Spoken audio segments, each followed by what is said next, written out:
Oh, geez, again with the politics.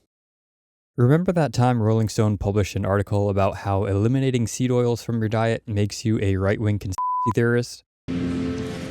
Cut down on seed oils. Well, it's happening again. And this time, if you like meat, or rather, if you choose to eat primarily meat, that also somehow makes you a right-wing conspiracy theorist. It makes me wonder what else we eat or do somehow determines our political values or how we're going to vote. And I strongly suspect that it doesn't. I was watching a video the other day about some article online where the author called Dr. Sha Baker right-wing, pretty much solely on the grounds that he eats only meat. I read the article, so you don't have to. In an extremely brief summary, the article talks about the environmental impact of the meat and dairy industries and how, quote, right-wing commentators and politicians, unquote, are speaking out against plant-based or alternative proteins. Whatever they're called. I don't know. I don't really care. If you don't know, Sha Baker is an orthopedic surgeon, holds world records in rowing and other sports, and coined the term carnivore diet. He eats beef, salt, and water. Honestly, if you watch his videos, it's difficult to say which political party he belongs to, but the truth is, I don't really know what his political views are, and it doesn't matter because in the end, he's a doctor and he's trying to help people.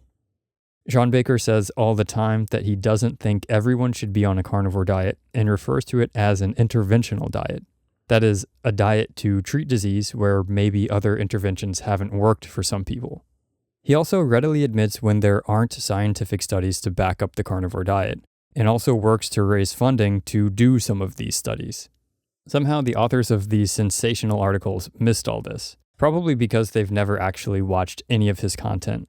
Most people that I know that have eliminated seed oils or have chosen to go on a carnivore, vegan, or keto diet haven't done so because they're an ultra-conservative, ultra-liberal, or because they do or don't want to build a border wall. They chose a different diet because they're sick and nothing else was working. If you've got ulcerative colitis, tried every treatment, tried going vegan, and nothing helped, but then eating keto or carnivore started to lessen your symptoms, does that somehow make you a slave to the capitalist machine? Or even farther, the scum of the earth? No. No, it doesn't. And in terms of the environment, if you're suffering and considering trying a carnivore diet, but are afraid of the social stigma due to potential detrimental effects to the environment, consider the following. Most people that go on a carnivore diet or maybe a keto diet end up eating less, like less in general.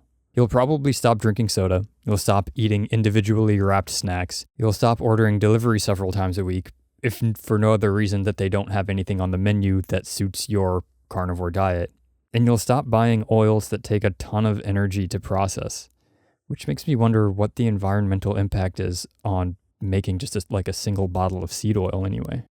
If you buy local meat, that cuts down the environmental impact even more. You'll be generating a lot less plastic waste while also decreasing air pollution since you won't be buying products that are manufactured, highly processed, individually wrapped, and shipped across the country.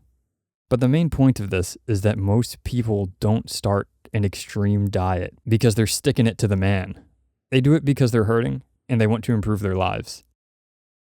What do you think? Are carnivores far-right conspiracy theorists? Is there a push to get us to eat or not eat certain things? Is this episode a waste of time? Let me know in the comments below so we can continue the conversation. If you learned something new or enjoyed this video, please like, subscribe, and send it to a friend. Thank you so much for watching, and thanks everyone who's reached out in the comments and via email. Just a reminder that this is all my personal opinion, and I'm not trying to tell you to try or not try any extreme types of diets. Do whatever makes you feel good, and thanks again. Take care.